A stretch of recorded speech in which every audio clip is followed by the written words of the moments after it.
The Somerton Man, a mystery finally solved. The morning of December 1, 1948, began like any other on Somerton Beach, a quiet stretch of sand in Adelaide, Australia. As the first rays of sunlight lit the shore, a couple out for a stroll noticed something odd. A man sitting against the seawall, his head slumped forward, his legs stretched out as if he had fallen asleep watching the waves. But he wasn't moving. By 6:30 a.m., police had arrived. The man was dead. He was dressed in a sharp suit and polished shoes, out of place for a summer morning at the beach. There was no blood, no signs of a struggle, and nothing in his pockets to identify him. His wallet was missing, and in a bizarre detail, every label on his clothing had been carefully removed. Who was he? And how did he die? At the morgue, the coroner studied the man's body with growing unease. His organs were congested, particularly his stomach and liver, signs of poisoning. And yet, when toxicologists tested his system, they found no trace of toxins, no drugs, nothing that could explain his death. The only clue? His last meal, a pasty, which contained no harmful substances. It was as if he had been killed by an undetectable poison, or by something no one could yet explain.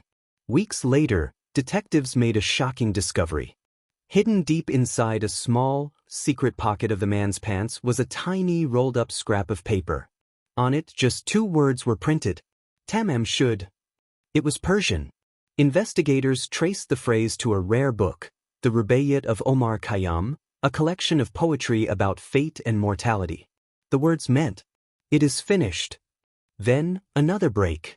A local man stepped forward with a copy of the Rubayat, the same book from which the phrase had been torn.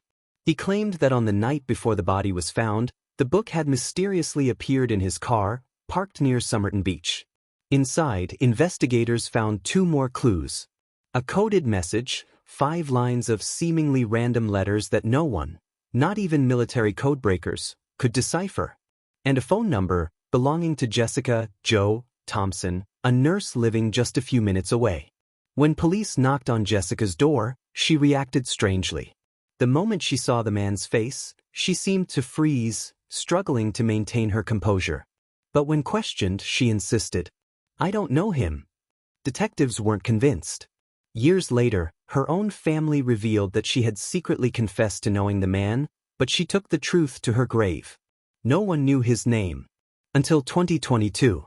Forensic scientist Colleen Fitzpatrick and Professor Derek Abbott used advanced DNA analysis to finally crack the case.